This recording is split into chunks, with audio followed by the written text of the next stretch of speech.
Hi everybody, welcome back to Tips for You. Well, today I want to talk to you about something really important, and that is about how sitting too much can be a problem for your health. And there are several reasons for this. I really wanted to talk to you about how it affects your back and back problems. But I also wanted to mention that there are so many other things that are affected besides just your back. Now, we enjoy sitting. Sitting is relaxing. We watch TV, we read a book, we go to the theater, we play video games. So sitting is a large part of our lives. But if you can do it too much. Now, if you're spending, your whole workday sitting, you're at risk for problems.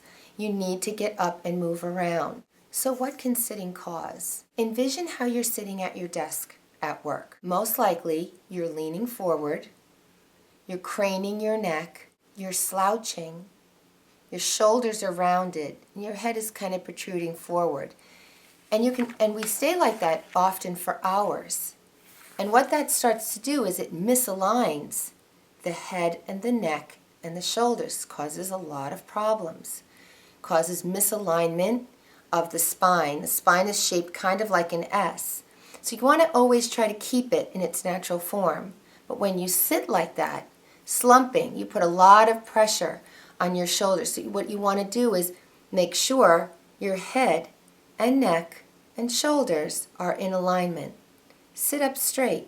Your lower back, if you have a straight chair, you're probably fine. But if you have a chair that there's kind of a hollowed out spot in it, what I suggest is that you put a small pillow in the curve of the base of your spine, right above your butt cheeks, where you hollow out. Or what you can do is you can get a towel and you just roll that towel like this, roll it up, and you make a great little lumbar support. And depending on how big you need for your space behind your chair, you can decide just by picking the type of towel that'll work for you. You can adjust it any way you want. Some people buy a lumbar support pad. Those are kind of a firm cushion. You can buy them online. Put that in there as well. Remember to be relaxed. You should have a relaxed posture. You don't want to be stiff. Anything that you hold stiff will eventually fatigue and cause problems for you. So, at your desk, you should also have your feet on the floor. They shouldn't be dangling. They shouldn't be crossed. Don't want to keep them crossed. I'll get into that in a minute because you're hampering your blood flow. You want to keep them flat on the floor. If you don't reach, get a little stool to put your feet on. You want to have a 90-degree angle between your knees and your hips, or the knees slightly below the hips. You want to sit up straight. Like I said, support your lower back and keep your upper body relaxed. Arms should be at 90-degree angles to your waist so that you can work comfortably. This is how you prevent other problems in elbows and wrists, carpal tunnel, things like that. So what else can sitting too much cause? Some things you haven't thought of. Besides just muscle damage and spinal problems and back problems, you're also at risk for chronic health issues and problems with other organs. For example, when you sit for extended periods of time, you're significantly reducing the blood flow to the organs of your body, to your brain, to your heart, to your liver, and of course to your extremities. If you reduce the blood flow to your brain gets foggy, you get tired, there's lack of clarity, your eyes get tired. Eyes have some of the strongest muscles in your body. They are designed to look forward and look close at a split second and focus immediately. If you fix your eyes so close to a book or a computer screen or anything else that's in a close distance, you're restricting that movement, and that causes your eye muscles to weaken. Your eye muscles want to stay active. They want to move. So what you need to do is every 15 minutes or so, while you're reading or using a computer, you need to get up or you need to turn your head and you need to look in the distance. You need to look far in the distance to give those muscles a chance to stretch, just like you would stretch your body by getting up, walking around, taking a trip down the hallway, moving yourself a little, stretching. Your eyes need that same attention.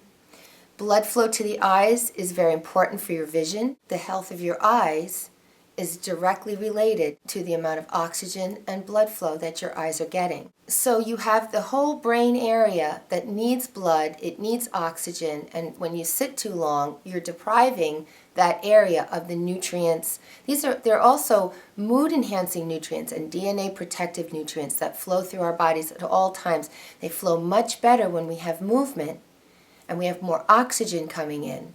That's why you don't want to sit sedentary for so long. Your heart's the same way.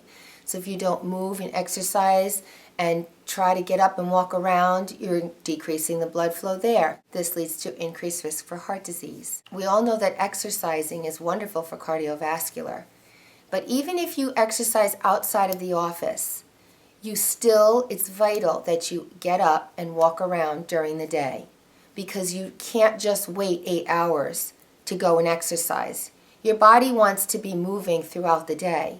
It's not fair that it has to wait that long. And it's not good for you either, and for your mental state, to constantly focus yourself on one thing and looking at a computer all day long. Sitting too long can also put you at risk for deep vein thrombosis, also called DVT. When you sit for long periods of time, again, you're restricting the blood flow. This can lead to blood clots. Blood clots in your legs can form. They travel through the body, and if they get lodged in the lungs or in the heart or the brain or anything else, it can lead to a severely life-threatening problem. So, again, get up and move around. Now, we're talking about people, that are sitting at a desk all day, but what if you are somebody who works for a living and that requires you to, bend down and stay crouched? Perhaps you install floors or you do something like that. Again, you need to stand up and walk around. You don't want to keep your body in one position too long, crouching and bending like that. It's almost like sitting. It's the same thing. You're cutting off blood flow. You don't want to cut off blood flow. You want to stay in movement. You want to be fluid. The human body is actually at its happiest when it's in movement. It's designed for that. It's not designed to stay stuck in one position all day long, every day. So our bodies respond immediately to most things that we do. Sometimes you don't always see it, but it happens. And the use it or lose it theory does work. If you don't use your muscles, they get soft and flabby. If you're sitting too long, there's a lot of pressure of your upper body that's put on your lower back.